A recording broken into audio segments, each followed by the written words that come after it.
So let's just jump in. So our topic, as we breathe through the whole issue of emotional health and now looking and psychological health, and then looking at abuse, and now we get to the topic of managing our personal life as it relates to dating, to marriage and dating.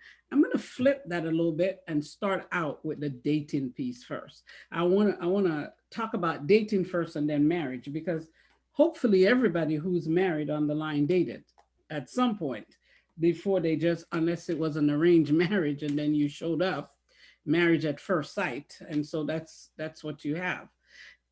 So we're gonna start there a little bit. I'm glad I didn't send my PowerPoint ahead of time because I had to rearrange some things while I was listening to my colleagues to change redundancy. So when we're looking at managing our lives, there's some key factors that comes into play. Okay, and Dr. Lover, I think she was touched on some of them. One is setting boundaries. The first step in managing our life is setting boundaries. The second one is identifying some core values. The third one is knowing who you are and whose you are. Knowing who you are and whose you are. And the fourth one is being confident in the I deserve. Being confident in the I deserve. Clearly, when you're in leadership, when you're in pastoral ministry, when you are being tasked with sermon preparation and visitation and weddings and funerals and baby dedications and home dedications and business dedications, the I deserve doesn't seem to rise to the top. It's one of those things where it just hardly ever happened. When you're a female in ministry, and while I'm not a pastor, I will say I serve in the capacity of being a lay support. My husband was the first elder of two churches. He had two churches for 11 and a half years. I felt like I was a minister because he was preaching every other week. And I kind of felt like, I got a dose of something. Pastor Nisley, it may not be the right, it may not be an accurate picture, but I surely felt like I was in the capacity of ministering with him. And I saw the taxation of that experience on him. I can only imagine as the pastor that has doubled and tripled for everyone. And so there's a big draw on your time. And then when you're a woman, and women are said to be emotional. So here's the piece that's troubling. You're the leader at church, but if you're married, not necessarily in your home. So you're the one that takes the lead in driving everything when you're in the church, but when you get home, you're supposed to take directions from somebody at home. You're supposed to practice Ephesians 5:21 through 23. Anybody knows what Ephesians 5:21 through 23 says? Basically, it tells us that we're to respect and honor our husbands. And my Pastor Nizer, you can correct me, or any preacher on the line. There's nowhere in Ephesians that tells wives to love their husbands. There's nowhere in Ephesians that tells you that. It's the opposite. It tells husbands to love their wives as Christ loved the church. For us, it's about honor and respect. And honor and respect, to me, under the umbrella of submission. Submit yourselves, and ye wives, submit yourself. There's a lot of women that have trouble with that word on the line. I know you do, because I did for years until I made peace with it. This whole submit thing, was, this is kind of bogus. What we talking about right now? Control? This, you see what I'm saying? But then I learned that's not what life was about. So we'll get back to that. So think about this. What are some of the key boundaries? Let's identify those quickly, since Dr. Love, Pastor, touched on them. There are 6 key boundaries that we need to think about. One is your physical boundary. Your physical boundary. As a leader, you need to have some physical boundaries. You really should have some physical boundaries, okay? One about your personal needs for rest, comfort, sleep, and the big one, not having people touch you or hug you when you don't want to be touched or hugged.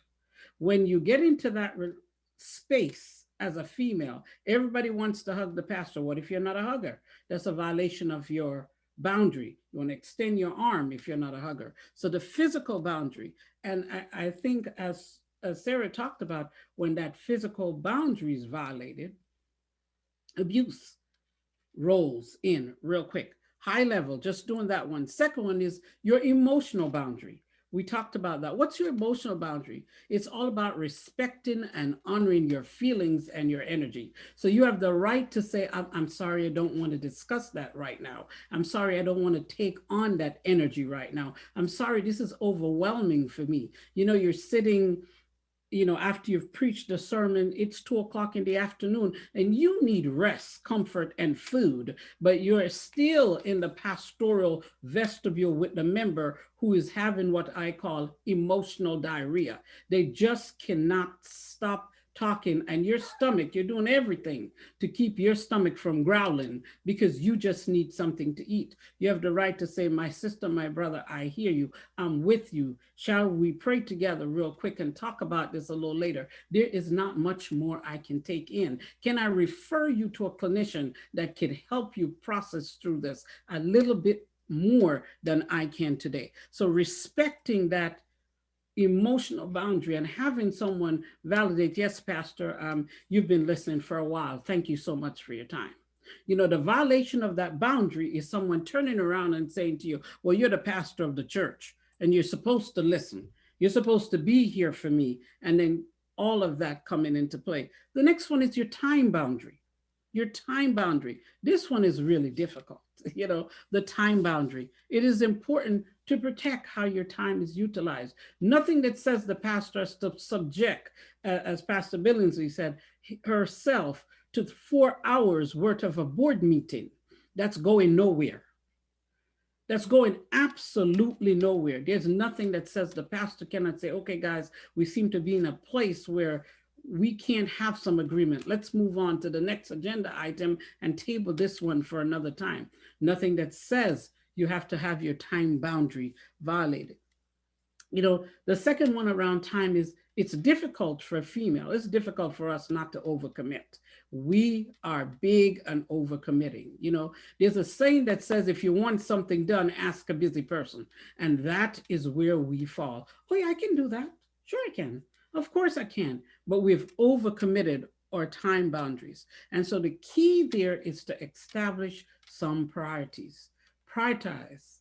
That's where that song, you make time for what you treasure. Make yourself a priority in the gospel. Make yourself a priority in service. No self-care means you can't provide care. So make yourself a priority so that you're able to provide some care. The next boundary is your sexual boundary. Oh, that one is big. If you're married, it's a problem. We'll get to that. And if you're single, it's a bigger problem because you're everybody's target. And how do you know that you're a target? The inappropriate jokes, the inappropriate conversation, commentary that people makes because you're a female pastor and you're single. People assume that being single is a problem for you. People assume that you just can't find a man, and that's not why, and that's why you're not married. They don't realize that you're experiencing God's glory in your singleness and you are comfortable where you are in that moment. And so a lot of inappropriate conversation happens. I've even heard comments that says, oh, the problem with the pastor is she just needs some. I've heard those comments made by people. Oh, if she had some, that would set her free. I'm sorry, I'm just a very down-to-earth, upfront kind of a speaker. I hope I offend nobody's sensibility this afternoon. But if I do, pray for the sister. Just pray for the sister. That's what I'm saying. Okay. The fact, so you hear those comments. She just needs somebody to free her. If she just was able to let it out a little, she wouldn't be so uptight. All those inappropriate comments about people's sexuality. And the other one is your material boundary. Your material boundary that needs protected. People assume that as the pastor, you have to be willing to give them money, lend your car, have them over to your home, have them come and dwell and eat. No. That is your boundary. And your home gets to be a temple. And someone comes when you invite them. Just because you're the pastor, we just don't ring the bell and drop by.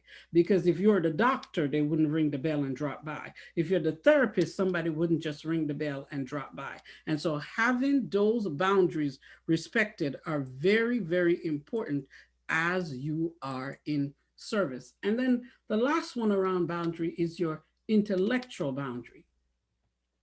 Being a woman, a Black woman, does not mean that you have no ability to think. It does not mean that we see everything through our Blackness and we do not have the capacity to extend our thought process to understand the other side, to reach across the aisle with understanding. But sometimes that is what's said. The other piece of that is if we're a Black woman and we're passionate, we have a lot of energy, there are different language, there are words that are used to describe us. But if you're a Black male, those words are not used. If you're a Caucasian female or a Caucasian male, those words are not used. And so it happens. It happens in the church. It happens in the world. It happens in the community where we go. I'll tell you this quick story. I resigned my job just about 1 year ago this month because my boss called me his B.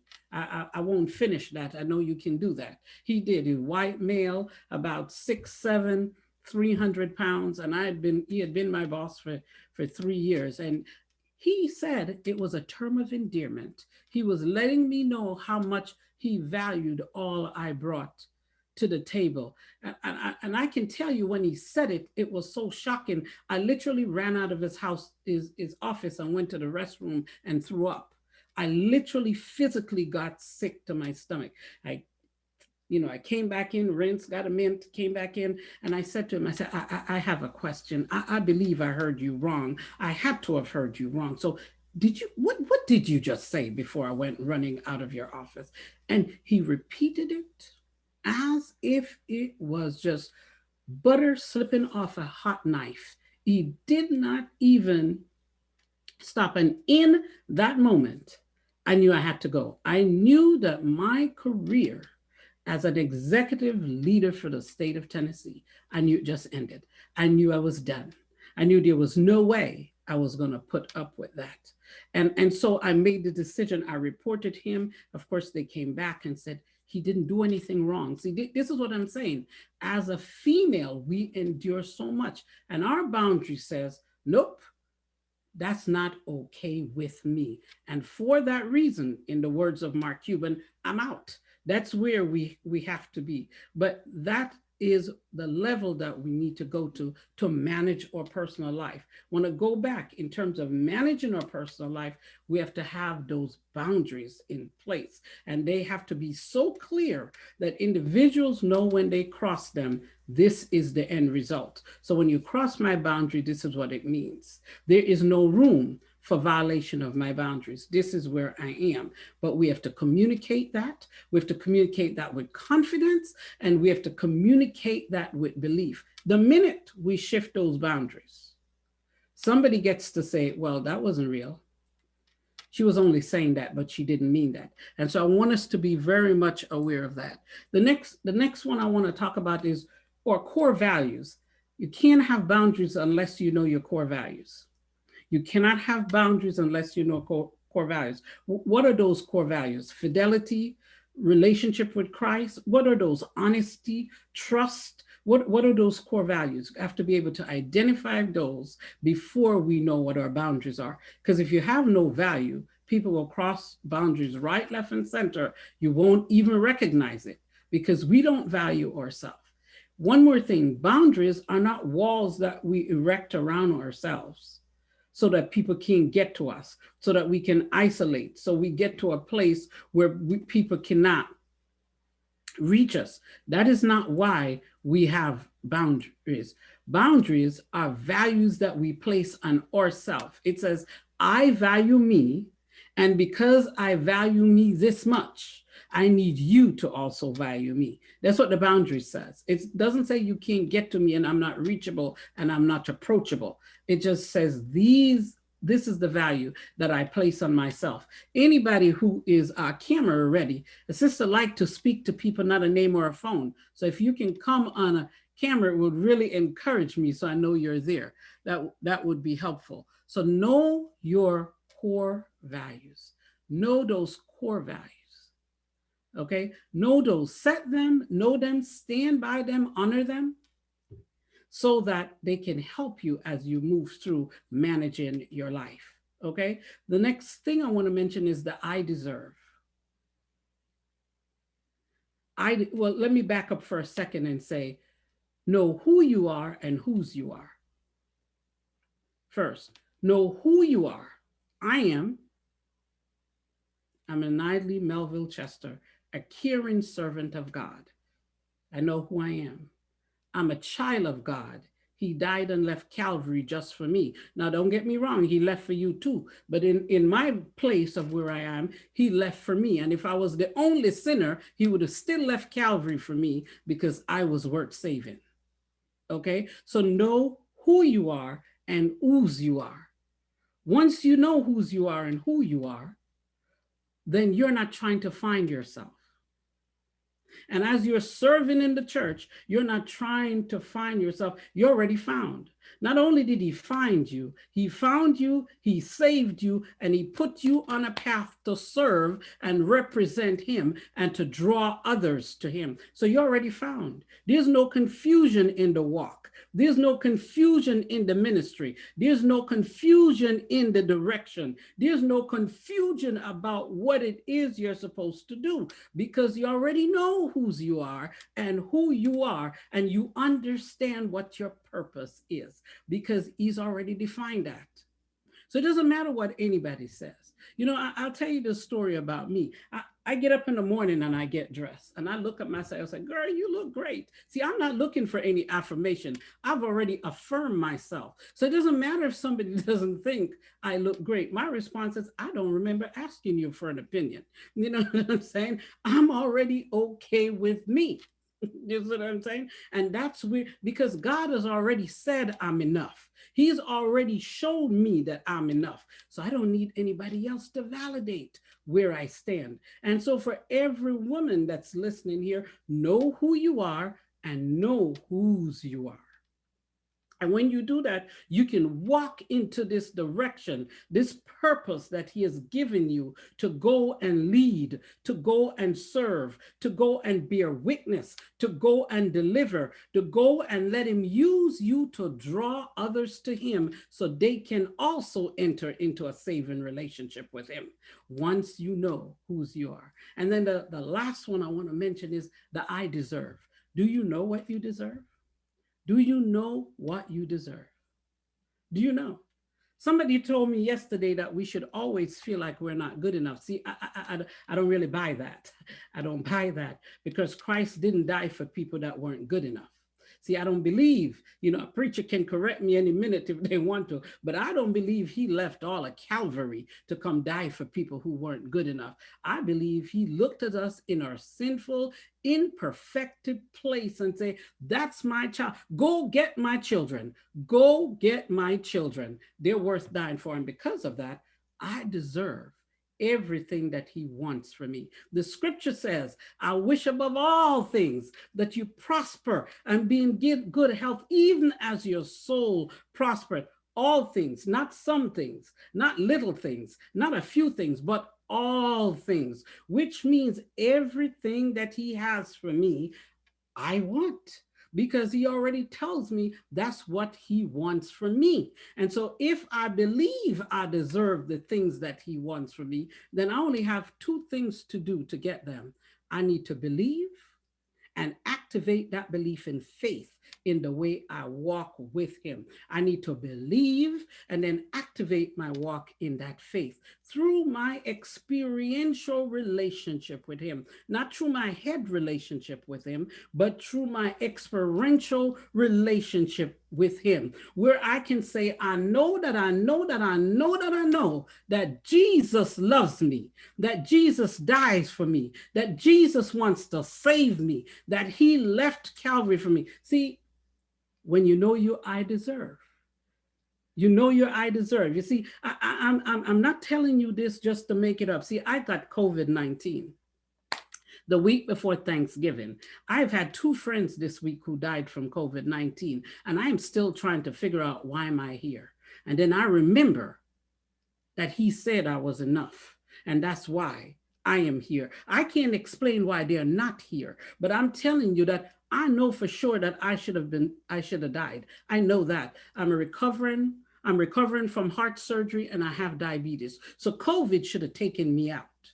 COVID should have taken me out. I should have been one of those who didn't survive COVID. But because he told me I died so that you might live, that's why I'm still here. I can't explain why somebody else is not here. That's not my work. My work is to tell another person who is questioning whether or not Christ drives their life, manage their life, keeps their marriage, keep their dating. I'm here to say, I know that I know that I know that I know he does. Oh, yes, Jesus loves me. Oh, yes, I know he loves me. I know he died for me. I know he saved me because I'm still alive. When science says I should have died, here I am. So see, everybody has to know their I deserve. I deserve. It wasn't my time. And that's all right, Jesus. If you say I need to keep living, I'm going to live the best way I know how with this third chance that you've given me at life. So when they said there was a COVID vaccine, I had both arms out. Come on. If it's going to keep me 96% from dying, you hit both arms because I want to live, because he said it's not my time to die. And so you've got to know that I deserve. You've got to know that I deserve. How do you translate all of this to dating? How do you translate that? How do you manage as a single person in the pastorate, as a single person in service? How do you translate that to dating?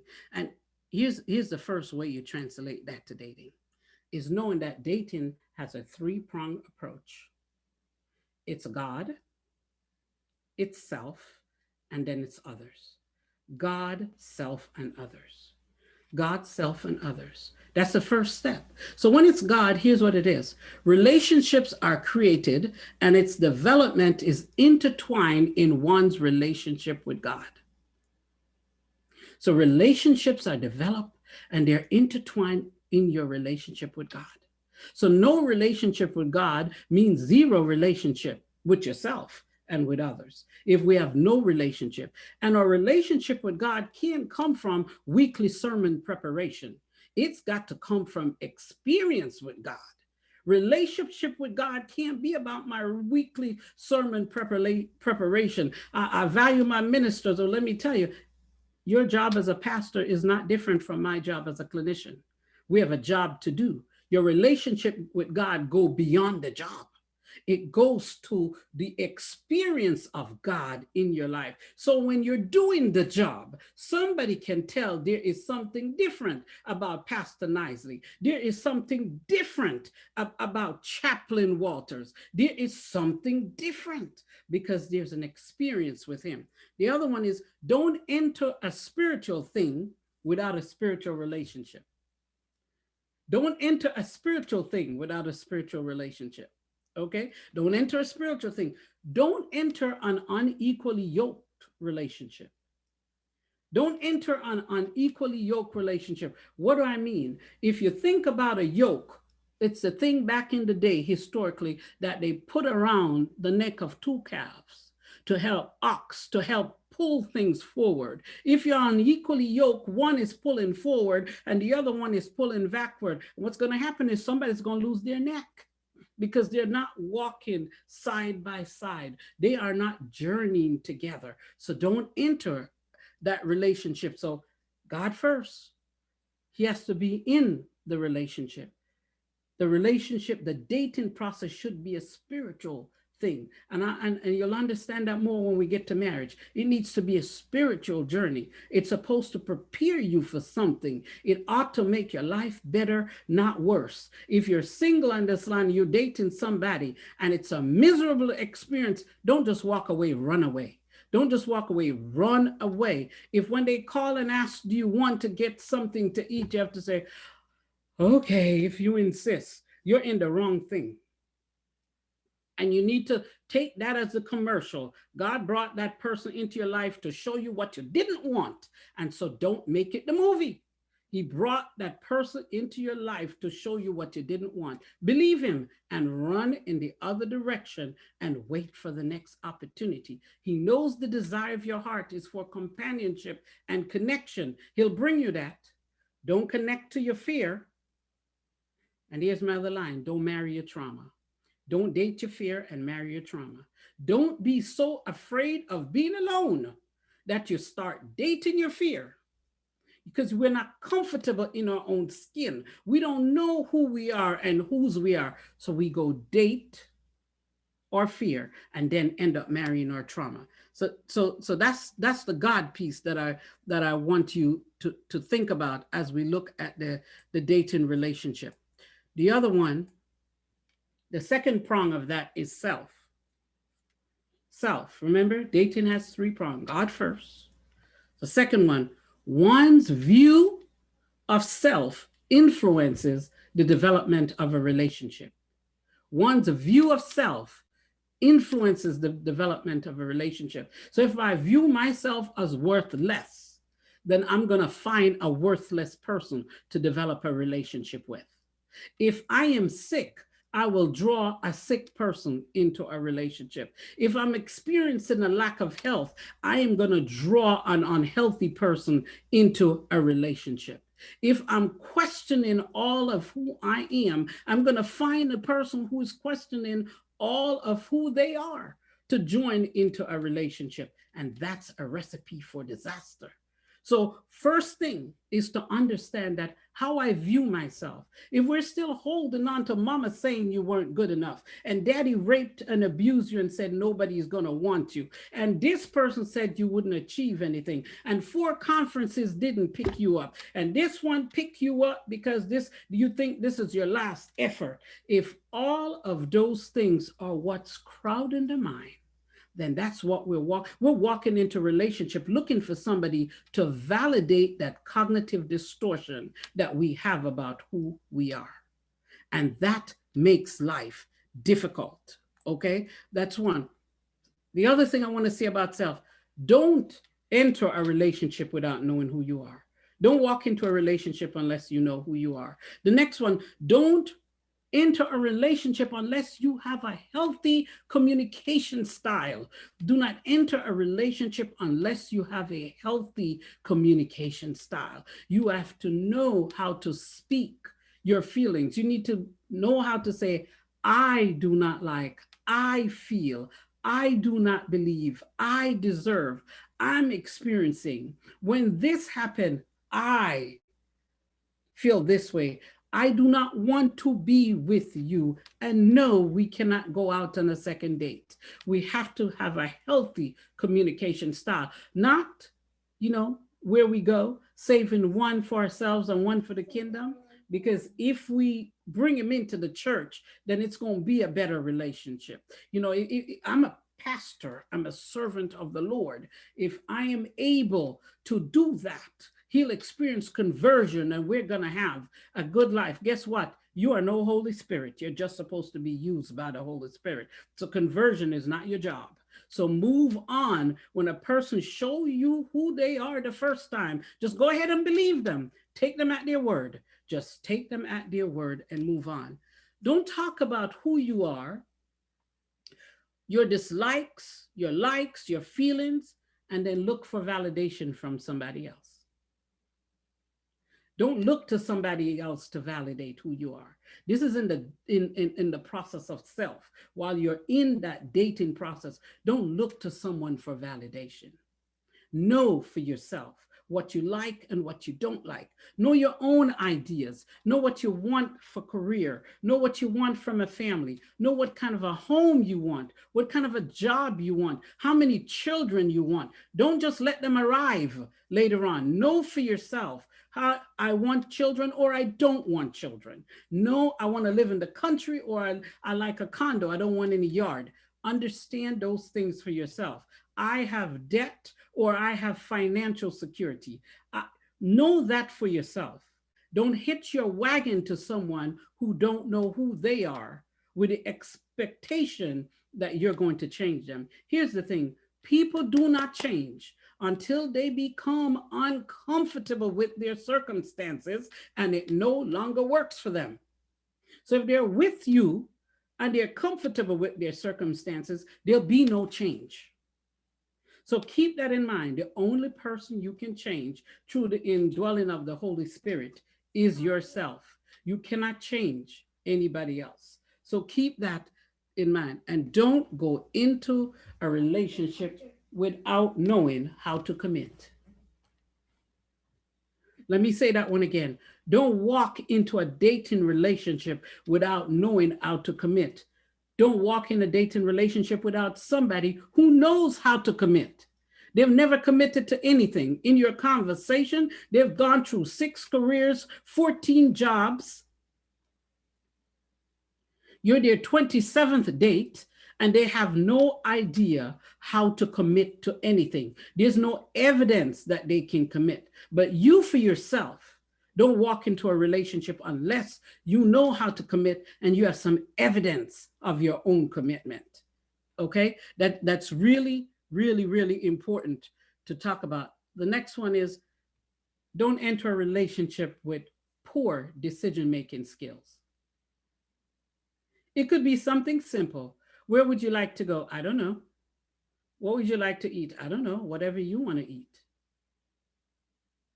Gee, what do you believe? I'm not sure. I'm an Adventist because I was raised that way.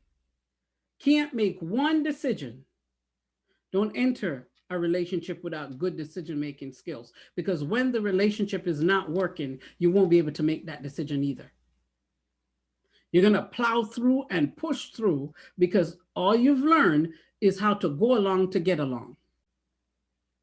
Is how to go along to get along, even when it's not working. So don't enter a relationship without experiencing some area of intimacy. The first area of intimacy is intimacy with self. Being able to look into yourself and being real about who you are. Intimacy. That's what intimacy is. Intimacy. So if you have not experienced intimacy from your parents, if you have not experienced intimacy in the church, somebody who knows you for who you are, don't walk into a relationship unless some area of intimacy you have experienced so you know what intimacy is. Okay? So somebody doesn't have to tell you and define it for you. You already know that. This is also helpful when you have somebody who comes to you for premarital counseling. You can quickly ask some questions. This applies to you and it applies to the congregation, and then refer them to good premarital counseling. Premarital counseling is so important. There are 16 areas of relationship that needs to get discussed before a person get married. 16 areas. And so when you have someone who said they went to premarital counseling and you ask the question, what did you discuss? And they say, we read 1 Corinthians chapter 13. The greatest of these is love, and we love each other. That's a person whose problems that they did not deal with in dating, it's going to show up in the marriage. The problems we don't deal with in dating shows up in the marital relation. Yes, the greatest of these is love. But if you linked your life with someone who's never experienced love, they don't understand that. They don't understand anything about the greatest of these because they have not experienced love. And so a good premarital counseling, how do you date when you're single in the church and a pastor? First of all, you can't date the same way everybody dates. Yeah. One. Secondly, don't date from your congregants. Don't get your honey where you make your money. Don't date from the congregation. Don't get your honey where you make your money. The church is where you make your money. Don't get your honey there. Look in some other congregations away from where you are. If you see somebody you're interested in, you're single and you're a pastor, ask them to go to another church 5, 10, 15 miles away. Don't have them stay as your parishioner. That's a recipe for disaster. Don't Get your honey where you make your money. Okay, because that's a problem. Because if the relationship goes sour, it could take your career out. It will take your career out. And ladies, you've worked too long and too hard and sacrificed too much for the calling that God has placed upon your life to let it go away because of somebody else. Now, if you do it for yourself, then that's between you and Jesus. But you should not be because of somebody else. You've worked too long and too hard. Somebody once told me that, a PhD doesn't matter. It doesn't matter. And I said to them, you're right. It only doesn't matter to the person who doesn't have one. But after you've gone through what it takes to get one, it matters. A doctorate matters after you've made the journey to achieve it. Any degree, any accomplishment matters once you've gone through the journey to achieve it. Whether it's a doctorate, whether it's a minister, whether it's a master's, whether it's a bachelor's, wherever you dwell matters because you sacrificed to get there. So don't give that up to somebody else. You've worked too hard for that, okay? One relationship with others, we're talking about others still, mimics your relationship with God. So if you can't get along with people,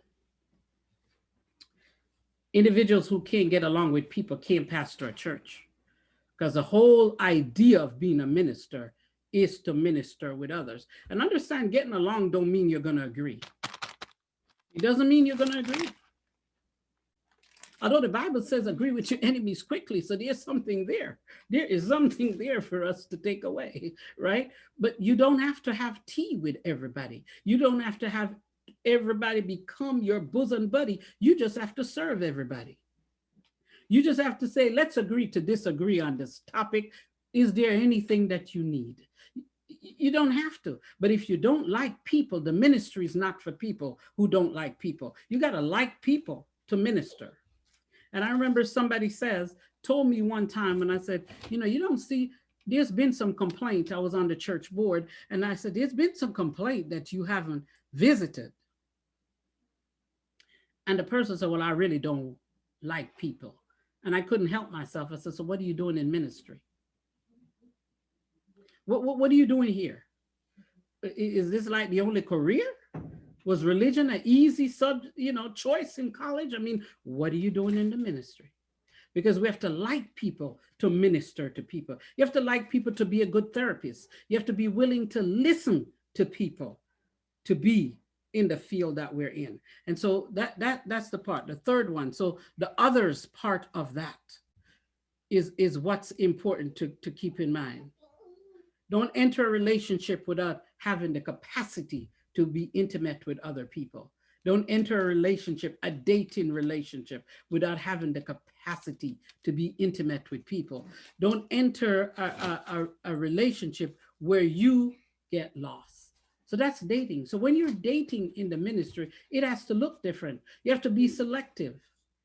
You can't lead people on. You can't date from 7 different churches. That's a problem. You've got to finish one thing before you start something else. Just because you're a regional pastor and you're single, don't mean you have to go to the whole region to find somebody to date. You still have to be selective, because remember, the goal is the soul salvation of someone. And we don't want to behave in a way that leads others astray. If your sexual boundary is not to be sexual intimate before marriage, don't let somebody think you're going to do it. Be upfront with that thing. Listen, I am not a mattress, so I'm not looking for somebody to lay up on me. Okay, be very clear about that. I am not a mattress, so I'm not looking for somebody to lay up on me.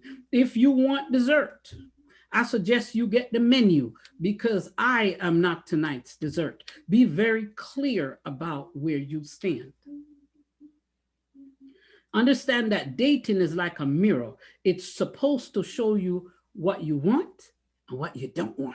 That's what dating is. It's different from mating. Dating is different from mating, and we get that confused. Dating and mating are 2 separate things. Mating happens after you've made a selection, and now you start sharing things about your life. You start sharing things about what you want for your life. Mating comes at the engagement portion, when somebody says, would you like to marry me? Now we're talking about some specific things.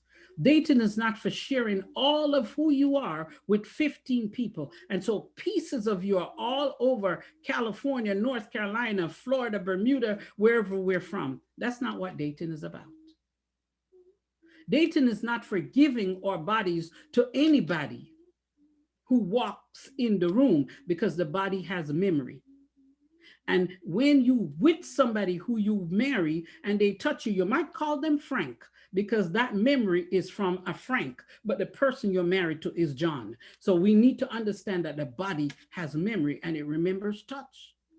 And nothing's wrong than calling somebody not by their rightful name. You see how that's going to end the relationship. Who is John? Who is Frank? Who is Sue? This will become a problem. So we have to know where we are in the relationship. The biblical, as we transition, so that's dating. Dating has to look differently. If you don't want to enter an intimate thing, don't invite somebody to an intimate place. That's dating. Make it public. Go out, go to the park, go walk, go hike, do things. If you don't want it to become intimate, don't invite them to your home, and better yet, try to show them your bedroom. See, that's suggesting to a man that you have ideas. You want to see my bedroom? Suggesting that that's an invitation. So when they put the moves on you, remember, you open the invitation. It was your invitation. Your bedroom ought to be your safe place, the sanctity, your haven where only the privilege gets to go. Only the chosen and the privileged. It should not be a place. It's not a hotel room. People don't go in and out of it. It's not a hotel room. So you ought to reserve that. So in my own life as a wife and a mother, people don't go to my bedroom. I don't know. Let me drop this because we're moving to marriage real quickly. You know, you have people come to your house and you give them a tour of your house. I've always wondered why. Why do they need a tour? Why? They really only need to know a few things: where the bathroom is, where the dining room is, where the kitchen is, where the den is, and where the living room is. Why do they need to know the inside of your bedroom? Why is that necessary? That is an unnecessary place. So people don't go into my husband and I bedroom. We do not invite anyone into our boudoir, into our private space. It is safe. So you won't know what my comforter looks like, because I'm not inviting you up to look at my comforter, because you don't need comforting. He needs comforting. So that's why he's in my bedroom. You don't need comforting. So you don't need to come to my bedroom. Okay. You don't need sexual intimacy. So you don't need to be in my bedroom. Okay. And that's the thing we need to think about. Why we do the things we do in the dating relationship. Why do they go upstairs when downstairs is the only place they need to be? The bathroom, the kitchen, the living room, and the den. Or if you have a TV room. And so that's the thing they're saying, setting those boundaries, setting those limits. So if you take that now and move that into a marital relationship, how do you make a marriage work? I've had the blessings. And I know, once again, my second reason there, I know there's a God. I've been married for 35 and a half years. See, I know that.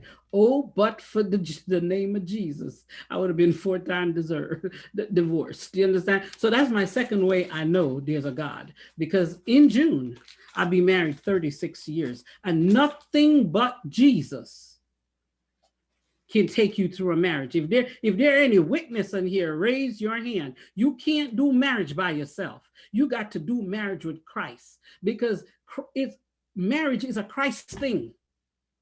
It's not a selfish thing. It's a selfless thing. And we were born to be selfish. We were not born to be selfless.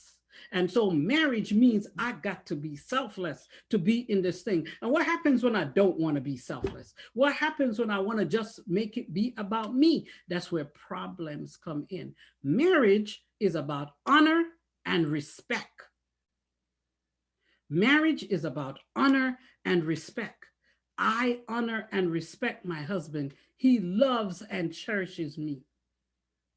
See, that's all Ephesians 5:21-23 means. That is all it means, is that we honor and respect each other. Marriage gets in trouble when honor and respect goes out the door. Marriage gets in trouble when we all want to be equal. You know, it's tough for us to accept that we're not created equal. We're only created equal in humanity. That's the only place we're equal. If you don't believe me, check the Bible. It says a woman was the weaker vessel. Does that sound equal to you? If I'm weaker, it means somebody's stronger. There's no equality there. Our only equality is in our humanity. The fact that we're human beings and that makes us equal. But that's difficult for us because if you're a leader in the church and you're large and in charge in the church, we get home, we need to be large and in charge at home. You see how that's a problem? That's a problem. When you have a husband that says, submit yourself to me. When you have a husband that wants you to run every decision by them. So I'll tell you a personal story as we're talking about this. When I got married, my husband, he brought that Ephesians chapter 5 to me and he read it and he got through 21 through 25 and he stood there and he emphasized and I looked at him and said, what you trying to say? What you trying to say? Make it plain. Pretend like I'm a 2-year-old and bring it home because I'm not, I'm not, I'm just not picking up what you're putting down. So what are you trying to say? And so when you say submit, what do you mean? You marry me an independent person with a career, earning her own salary, have her own job, completed college, for which you did not contribute. So when you say submit, what exactly do you mean when you say that? I said, because, I was raised by a Cuban grandmother who told me that if you want it bad enough, you can achieve it for yourself. You don't need a man to make you achieve the things you want out of life. See, and I believed her because grandma never lied. She introduced me to Jesus and I'm still with Jesus. So why should she lie about this? I believed her. And so here comes this man, handsome. He's a drop dead specimen of masculinity, let me tell you. But here he comes in all of that, trying to tell me about submit. And I said, you're gonna have to come another way with that. And I was 5 years, I was not with it, and he knew it. And then one day, we had our 6th anniversary, and he said, why don't you ever ask me? What do I mean by submit? Hmm.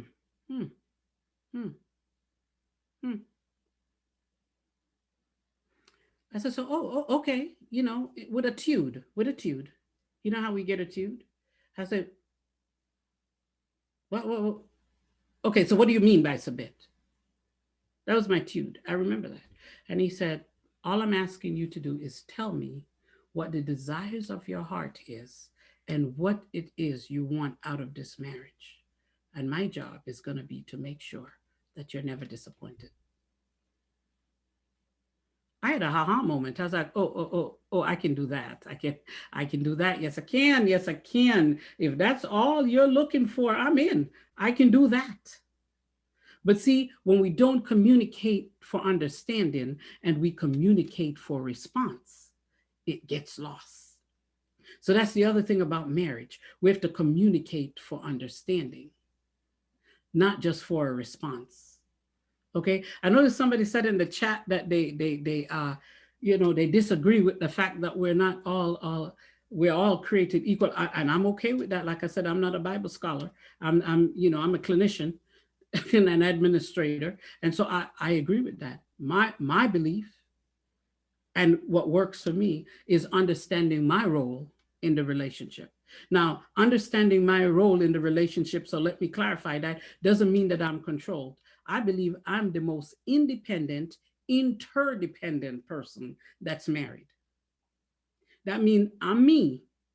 I'm interdependent on my husband for happiness and holiness. Interdependent. He can't make me happy. He can contribute to my happiness or he can contribute to my misery.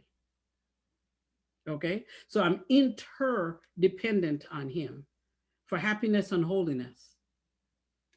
but I'm a very independent person in that I voice my opinion in the relationship. I share my thoughts. And here's the thing as we're talking about marriage, ladies, the room to share who you are and your thoughts, and the room for your spouse to share their thoughts, and then to be able to say, what do we do now?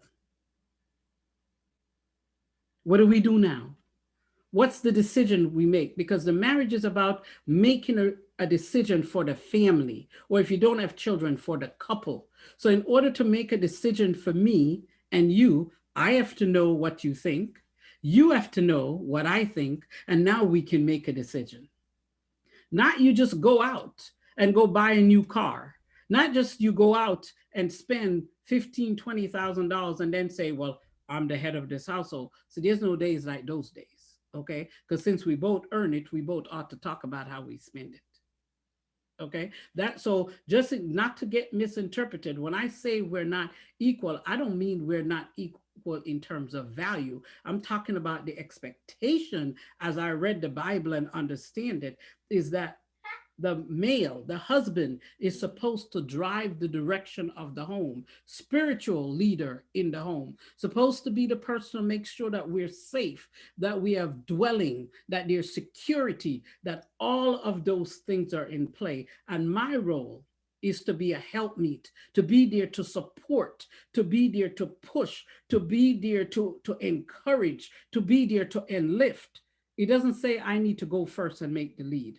That's what I meant when I made that statement. So I want to make sure to be clear with that. It doesn't mean that I become the husband. It suggests that I am the wife. And can I say sometimes where we make the mistake is not allowing the men in our lives to truly be the men in our lives. Not allowing the men in our lives to be the men. We are so afraid that things won't work that we're going to make it work all by ourselves.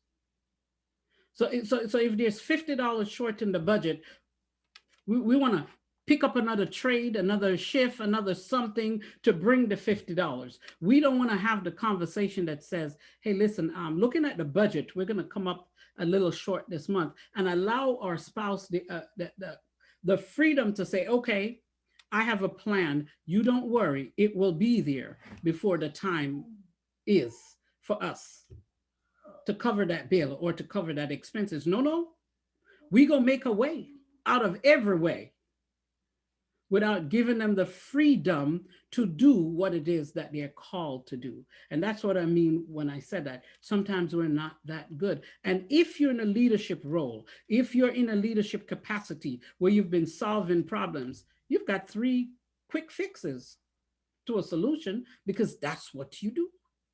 That's where we are. I had to learn that I wasn't an administrator in my home. That's where I started with the story. I was an administrator at work, but at home I was a wife. And being a wife meant communication. Being a wife means fair exchange of ideas. Being a wife means being there. Being a wife means creating a safe place for my husband to fall. Being a wife means listening to his vulnerability. Being a wife means listening to his fear, praying for him, encouraging him, supporting him, and being there for him. That's what being a wife means. It doesn't mean that I'm large and in charge.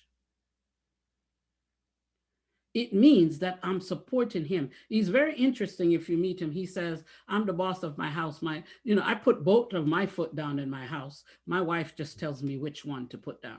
That's his comment. He said, I put both of my feet down, but she tells me which one to put down. It's having a conversation with each other to make that relationship work. There is a biblical purpose of marriage. It is Christ centered, it's not me centered. And if we walk into that marital relationship with Christ at the center of the relationship, it keeps me from being selfish because Christ is not selfish, he's selfless. He's our greatest example of leaving all of eternity to save us, the most selfless act that there is. And that's where we go with our relationship. What makes marriages fail? What makes marriages fail? People fall. You hear the topic that says we fell in love. You may have even have used it yourself. Anything we fall into, we can fall out of. Okay? Anything we fall into, we can fall out of. Okay? The key about love is it's a principle. It's a principle. And so if I'm loving you with the principle of love, even when you're unlovable, I can still love you, unless there's domestic violence or abuse or of any kind. We're not discussing love, we're discussing help if that's what's in the marriage. I'm telling you that I'm giving the address of 3 shelters so you can choose one. Just what I'm saying? Because safety first. And as a church, we need to echo that safety first. Safety first. And then let's try to get a clinician involved and see what we can work on. Sometimes people abuse because they've been abused. And so you need to go take care of that trauma in the marital relationship. Being a pastor still means you're a wife. It still means there's expectation of a meal. It still means there's expectation of sexual intimacy as a wife. It still means that you can't have headaches 7 days a week. It still means that you ought to take some Excedrin because we need to get rid of that headache. There is still some expectation of things in the relationship. And so my suggestion is you talk about those expectations. You have the conversation, the open dialogue about that. There are 3 C's that makes a marriage work: connection, communication, and commitment. Connection, communication, and commitment. So if you want to be connected, you've got to paint a picture of what connection looks like for your spouse. So one question to ask is, if I was loving you the way you want to be loved, what would that look like? If I was loving you the way you want to be loved, what would that look like? And have that person paint you a picture of what their needs are. This is how we find out about needs. And then the communication is, I listen to understand, I don't listen to respond. Have you been talking to someone and you're talking and they keep having their one finger up like they're in school? They're just waiting to say something. And so at that point, they're not hearing you because they're listening for a response. They're not listening for understanding. And so that's one key in a marriage, is listening to understand, not necessarily listening to respond. And so if we don't understand, then you ask the question, I think you said, is that what you meant? And giving the person the opportunity to respond to that. And then the last thing I'm going to say, because I'm watching the time and I want to take questions if there are any, it's this: commitment. When I say commitment, you've got to take the word divorce off the table. Because if divorce is an option, we're not really working on a relationship. If divorce, if you can't be, it's just like somebody say, I'm a little bit pregnant. No, you're either pregnant or you're not. There's no little bit. It's there or it's not. Okay. So we're either in the relationship or we're out. And sometimes long before a person exit the marriage, they were already gone. Long before they physically leave, they were already gone. And so commitment means I am present and I have presence in your life. It means that you are present and you have presence in my life. And so when we come up on difficulty, we're going to talk about it to work through it.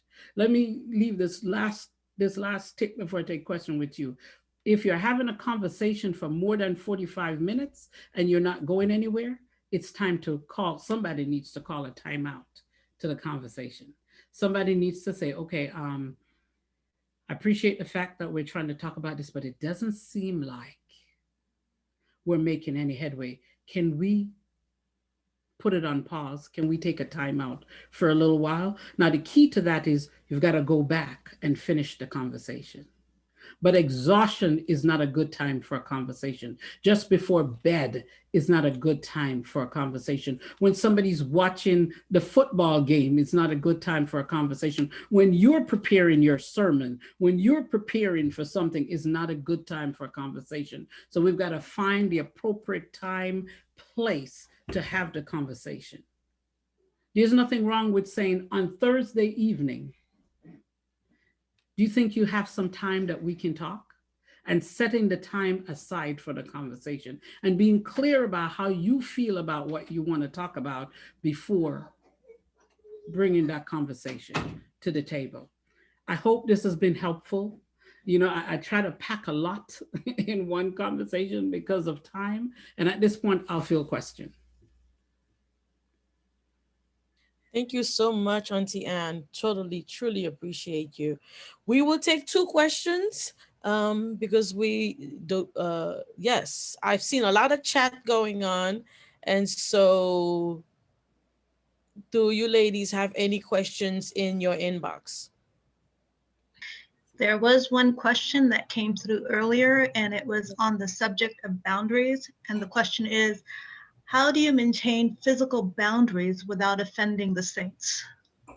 The saints, okay. That's a very good question. Maintaining some physical boundaries, it's interesting that you can say things in a very unique way from the pulpit. You can say, "It is my plan to visit each of you.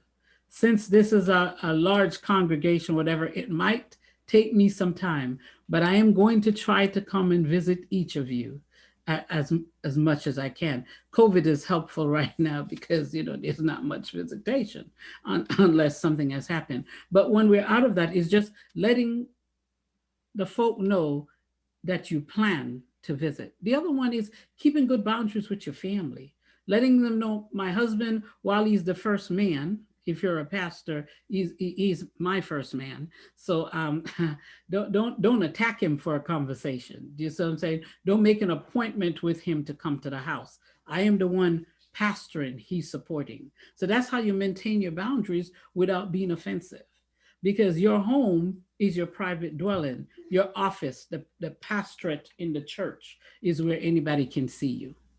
But your home is where you go to refresh, to revive, to retool so you can continue to serve. And it's just in a nice way, saying, when somebody say, "Can I drop by to see you?" You said, uh, um, if it's all the same with you, can I make an appointment to visit you? Because I'm really trying to keep my family away from my profession. I'm trying to keep them out of that. And so if you come by to just talk, it means that they might overhear your concern. They might overhear the things that are troubling you. And so I'm trying to keep it a little safe. Now, there are times the pastor invite people over for fellowship.